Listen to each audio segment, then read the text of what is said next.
Well, as you can see, we're not at the boat, we're not at sea. Something a little bit different, but it's all to do with the wreck we're going to be doing today. Down at Newhaven Cemetery.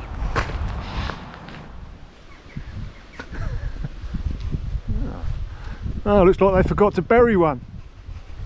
Or there's some old voodoo gone around here, and they've raised one up from the dead, look. It's a boat chief diver.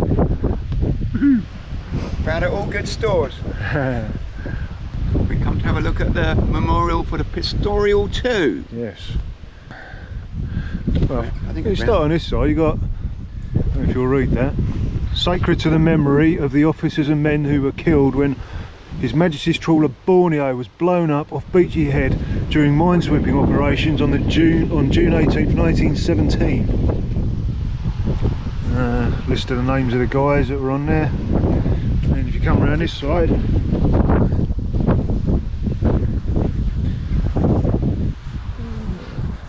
yeah, the memorial itself, it's erected by the officers, petty officers and men of His Majesty's Auxiliary Patrol operating from Newhaven as a lasting tribute to the fallen comrades. Now we've got the officers and men of the Auxiliary Patrol buried in this cemetery who lost their lives on service. This one's just got missing. We've got His Majesty's Trawler's Balfour, which is just up there. I mean, that's no longer missing, that's a known wreck. But another one that's been missing for quite a long time is this one, the Piscatorial 2. And there's a list of the guys there. But it's not missing for much longer, is it, we don't think? Well, I hope not. We think we may have cracked it. Yeah. Well, it's a wreck we've always wondered if it is, haven't we? Yeah, we've been looking for it for a long time as well, haven't we? Yeah, yeah. But ever since we found it in World War Channel Shipwrecks. Yeah. By Neil Moore. It's a great little book. And the fact that it's on this memorial, and then, you know, as a club and discovered that, you know, the Borneo, it'd be nice to get this one as well, wouldn't it? It would, very much so. So what can you tell us about this Piscatorial then, or the semaphore wreck as we called it? Well, if it's the wreck we think it is, it sank in 1917, December the 28th, went down with all hands. It's a wooden vessel. It was only about a year old, I believe, wasn't it? Yeah, I think the guy who had it built, he only had it, or he didn't even get to use it, did he? No, straight off to the Admiralty. Not many clues really, because it's timber vessel, single boiler. I think it's a small triple expansion engine. Lays very slightly to the port. I don't know whether that's mine damage or, to be honest, I would have thought it's probably blown the bows off. If it is a Piscatorial 2, then it had a 6-pounder gun on it. So there's no sign of that or any of the ordnance from that at this time.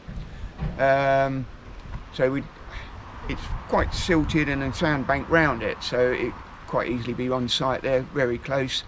But obviously we can't see anything. So it's quite a nice little wreck actually.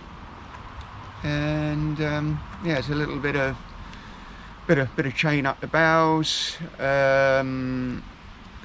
Port side's quite clear, so it's quite a good area to have a little look round. The spare prop down at the stern, you can see that laying there, that's on the port side, and then you can follow the prop shaft to the actual prop, which is just got a couple of fins sticking out the seabed. Quite, like I say, it's a very small wreck, really nice. And I think the only clues that have been found is one was some divers from Tim Benito's vessel. In 1988 they found part of a semaphore lamp, which was a candlelit affair, and there's a bit of ordnance, possibly from a depth charge primer, inscribed RN 1917. That's quite a good clue, that one, isn't it? That's a very good clue. We found some 303 shells, they're live rounds. Brought one up, take the details off of it and taking it back down again, put it back on site. but at least we got the details from that. That was 1917, I believe, Yeah. which we'll come to talk about that shell case a little later. So yeah, we've got some really good clues. We're just missing the final, either the bell or the maker's plate or something like that. So we're probably going to have to, we think it is the Piscatorial 2, but I think we're probably going to have to go a little bit further with the research. Perhaps where we can get the details for the size of boiler, the engines, etc. And then really firm things up, because this is a really good wreck. Yeah, it'd be great to name it. Well, there's nothing else around the area. I mean, when it blew up, it was local, wasn't it? They heard the explosion. Yeah. It's in the right position. Yeah. It's wood. Yeah. Engine boiler configuration's all right. It's got the ordnance on it. Clues from old. It really does point to that ship, doesn't it? It does, very much so. But it's as been a with all long these, journey. as with all these things, you can never quite get the final piece, can you, No, to no. say for sure. So Yeah. No, ever since the first time I saw it in a book about World War One shipwrecks, and it was in a section in the back, Uncharted, and that really caught the eye. So yeah, it'd be really good to firm this up. yeah. All right, well, we're going to have a look at the video now. Point a few things out that Jamie's just spoken about, and then, like I says, we go on and talk a bit more about the ordnance that was found. Well, we've just landed on the port side of the wreck, right next to the boiler.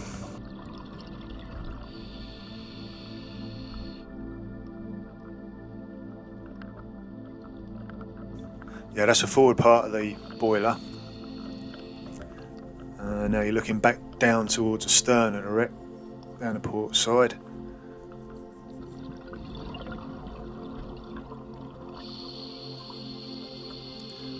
There's a lot of wooden debris scattered down underneath there.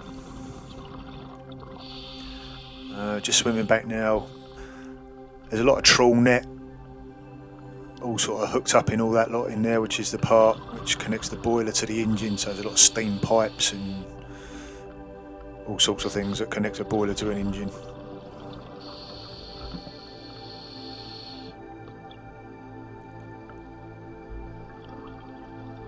That's the engine itself, which fits this wreck perfectly, which is a 3-cylinder triple expansion. You can see those 3 circles on the top of the engine there. They're the cylinders, top of the cylinders. Piscatorial was built for a Mr. Henry Eastwick of Great Yarmouth by Richards Ironworks of Lowestoft. The picture is of a Richards Ironworks marine engine, which was used in most of their drifters. Piscatorial left Newhaven on December the 28th, 1917 for her patrol between Beachy Head and Newhaven. Nothing was seen or heard of her again. The only clue as to her fate is that at 7 AM, Cook near Coast Guard Station reported hearing an explosion which could not be accounted for. The next morning at 11:35, the patrol vessel Mikado found wreckage about 4 miles south of Newhaven, but couldn't find anything to identify the vessel to which it belonged. As she was never heard from or seen again, and as Piscatorial was in the same area where the wreckage was found, it was assumed by the authorities that she'd been sunk, most probably by striking a mine. We're right up towards the stern now. There's very little to tell you there at the stern, other than there's a spare prop laying there, 4-bladed.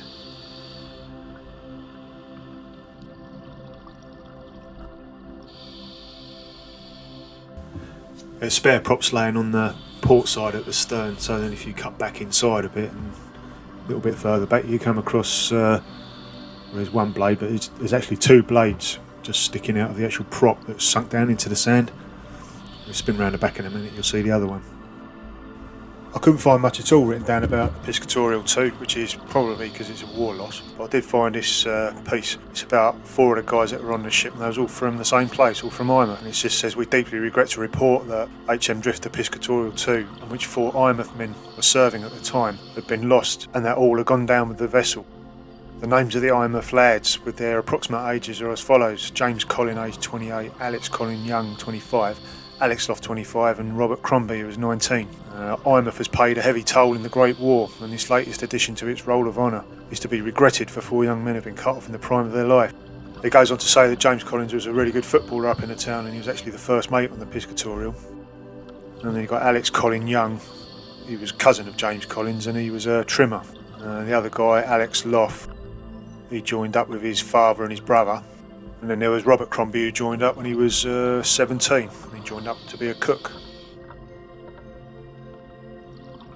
Better view inside the engine there. You'll see all the connecting rods, piston rods and the crankshaft. It will be nice to get rid of a lot of this net though next year. See if there's any other clues buried under it all.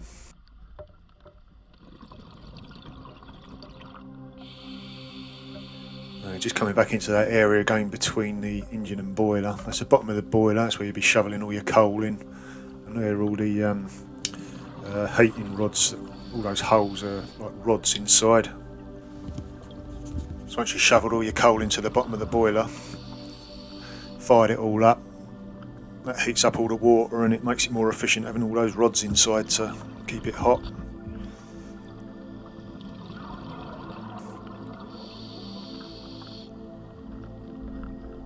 There's a better view of the crankshaft looking down the engine there.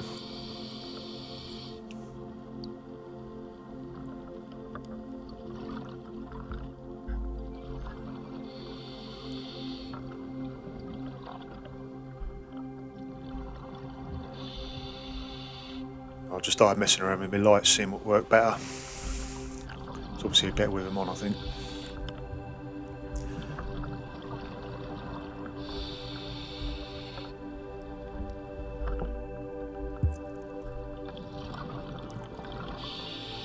So just starting to swim forward now over the top of the boiler. This is the place to be if you're a crab.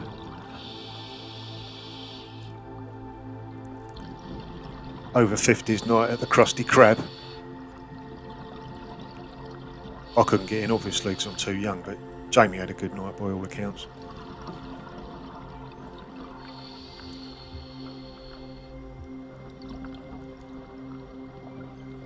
Just going across the top of the boiler now, we're onto the forward part of the boiler, back where we started. I can't find any pictures of Piscatorial 2, as there's not much to show up the bow. I'll add this picture of a Yarmouth steam drifter. This is at Greenwich Maritime Museum and was what Piscatorial would likely have looked like. It's based on a drifter that was built around the same time period.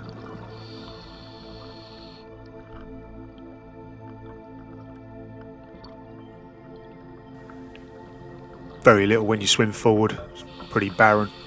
There's a few little scattered bits and pieces about, but once you get to this part, this big lump of chain, there's nothing beyond it. There's nothing else out there at all.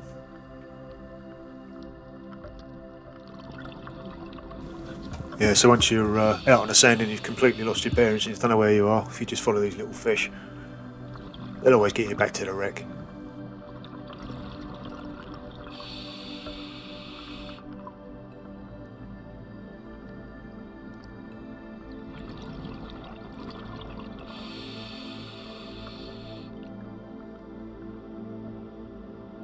Right, now they've got us back to the wreck, let's go and find that ammunition.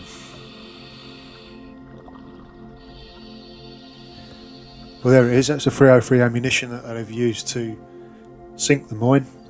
They weren't looking to blow it up, just put holes in it to sink it. I did pick one up. We took it up to the surface just to have a look at it, see exactly what it is. But Jamie will be along in a second and he'll be able to tell you all about it. Many thanks for watching Bew Chief Wreck Divers. Now Rob's asked me to say a few words about the 303 round found on the Semaphore wreck. I've got some photographs here. Yeah, that looks quite big in the photograph. It's only actually the size of this pen top, plus the head. And another photograph. Now these were taken before we put the round back on the wreck site. Now on the base here you can probably see there's a V11 and a K16. Now K is for Kynoch, the manufacturer of the round. 16 is the manufacturer date, 1916. V11 is Mark 7 303 round. It has a 174 grain head, that's the weight of it. The Mark 7 was first manufactured in 1910 and became a standard round for World War I. It's using quite a few different guns: Lee Enfield, Vickers, Lewis, Hotchkiss Portable, P14 Ross. The shell, I'll show you again. The head is the shiny bit at the end here. That's made of Cupro nickel. This is copper mixed with nickel and propelled by a nitrocellulose charge. Now that's the Cupro nickel is just the outer casing. The inner case inside, which we've got on a computer screen in front, that's an aluminium head with lead to the rear. This is a quite a good site actually. British Military Small Arms Ammo, quite comprehensive, very informative. Yeah, these rounds were for shooting mines, and if they get the chance, the odd jerry. And yeah, it's a really interesting little bullet, to be honest. I'd like to say thank you to Aaron for his guidance on this 303 round, and hope to have some more information on the wreck in due course.